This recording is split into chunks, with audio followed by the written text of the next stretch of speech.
to foreign policy. Okay. You both have sons who are in Iraq or on their way to Iraq. You, Governor Palin, have said that you would like to see a real clear plan for an exit strategy. What should that be, Governor? I am very thankful that we do have a good plan, and the surge in the counterinsurgency strategy in Iraq that has proven to work, I am thankful that that is part of the plan implemented under a great American hero, General Petraeus, and pushed hard by another great American, Senator John McCain. I know that the other ticket opposed this surge, in fact, even opposed funding for our troops in Iraq and Afghanistan. Barack Obama voted against funding troops there after promising that he would not do so. And Senator Biden, I respected you when you called him out on that. You said that his vote was political, and you said it would cost lives. And Barack Obama at first said he would not do that. He turned around under political pressure and he voted against funding the troops. We do have a plan for withdrawal. We don't need early withdrawal out of Iraq. We cannot afford to lose there, or we're going to be no better off in the war in Afghanistan either. We have got to win in Iraq. And with the surge that has worked, we're now down to pre-surge numbers in Iraq. That's where we can be. We can start putting more troops in Afghanistan as we also work with our NATO allies who are there strengthening us.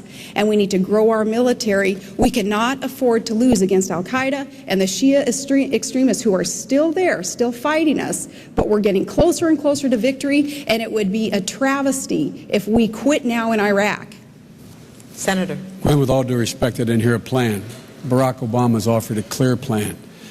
Shift responsibility to the Iraqis over the next 16 months, draw down our combat troops. Ironically, the same plan that Maliki, the Prime Minister of Iraq, and George Bush are now negotiating. The only odd man out here, only one left out, is John McCain, number one. Number two, with regard to Barack Obama not, quote, funding the troops, John McCain voted the exact same way. John McCain voted against funding the troops because the amendment he voted against, had a timeline in it to draw down American troops. And John said, I'm not going to fund the troops if, in fact, there was a timeline. Barack Obama and I agree fully and completely on one thing. You've got to have a timeline to draw down the troops and shift responsibility to the Iraqis. We're spending $10 billion a month, while the Iraqis have an $80 billion surplus. Barack says it's time for them to spend their own money, have the 400,000 military we've trained for them begin to take their own responsibility, and gradually over 6 months, 16 months withdraw. John McCain, this is a fundamental difference between us. We will end this war. For John McCain, there is no end in sight to end this war. Fundamental difference. We will end this war.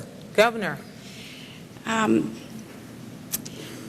Your plan is a white flag of surrender in Iraq, and that is not what our troops need to hear today, that's for sure, and it's not what our nation needs to be able to count on. You guys oppose the surge works. Barack Obama still can't admit the surge works.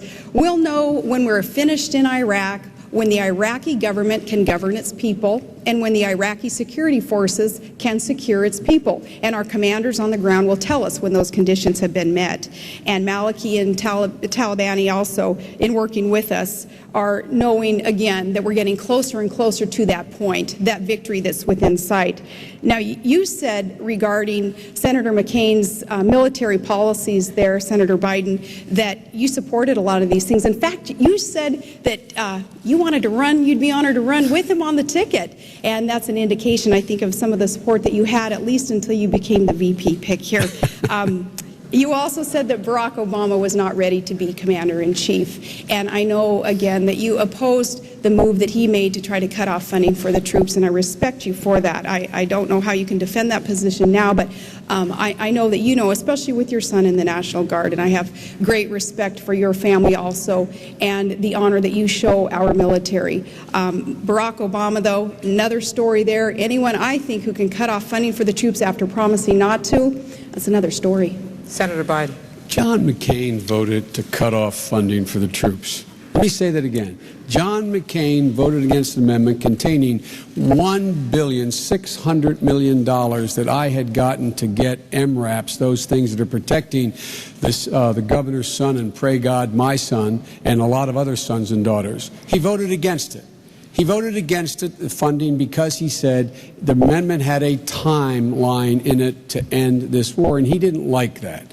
But let's get straight who has been right and wrong. John McCain and Dick Cheney said, when I was saying we would not be greeted as liberators, we would not, this war would take a decade, not a day, not a week, not 6 months. We would not be out of there quickly. John McCain was saying the Sunnis and Shias got along with each other without reading the history of the last 700 years. John McCain said there'd be enough oil to pay for this. John McCain has been dead wrong. I love him. As my mother would say, God love him, but he's been dead wrong on the fundamental issues relating to the conduct of the war. Barack Obama has been right. They're the facts. Let's move on to Iran and Pakistan. I'm curious about what you think, starting with you, Senator Biden. Which is the greatest threat, a nuclear Iran or an unstable Pakistan? Explain why. Well, they're both extremely dangerous. I always have focused, as you know, Gwen, I've been focusing on for a long time, along with Barack, on Pakistan. Pakistan already has nuclear weapons. Pakistan already has deployed nuclear weapons. Pakistan's weapons can already hit Israel and the Mediterranean. Iran getting a nuclear weapon would be very, very destabilizing. They are not close to getting a nuclear weapon that's able to be deployed. So they're both very dangerous. They'd both be game changers. But look, here's what the fundamental problem I have with John's policy about terror and stability. John continues to tell us that the central war on the front on terror is in Iraq. I promise you, if an attack comes in the homeland, it's going to come, as our security services said, it's going to come from al-Qaeda planning in the hills of Afghanistan and Pakistan. That's where they live, that's where they are, that's where it will come from, and right now that resides in Pakistan. A stable government needs to be established. We need to support that democracy by helping them not only with their military but with their governance as well as their economic well-being.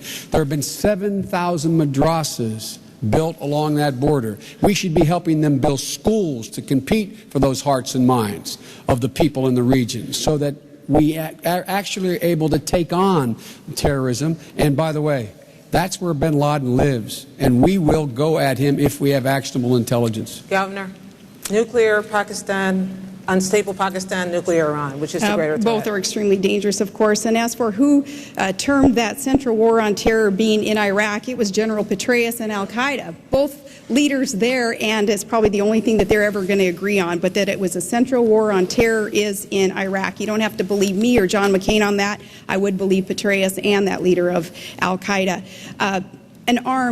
Nuclear armed, especially Iran, is so extremely dangerous to consider. They cannot be allowed to acquire nuclear weapons, period.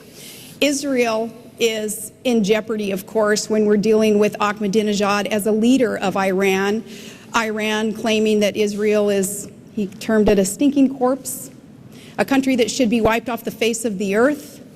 Now, a leader like Ahmadinejad, who is not sane or stable when he says things like that, is not one whom we can allow to acquire nuclear energy, nuclear weapons. Ahmadinejad, Kim Jong-il, the Castro brothers, others who are dangerous dictators are ones that Barack Obama has said he would be willing to meet with without preconditions being met first. An issue like that taken up by a presidential candidate goes beyond naivete and goes beyond poor judgment. A statement that he made like that is downright dangerous because leaders like Ahmadinejad, who would seek to acquire nuclear weapons and wipe off the face of the earth, an ally like we have in Israel, should not be met with without preconditions and diplomatic efforts being undertaken first. Governor, and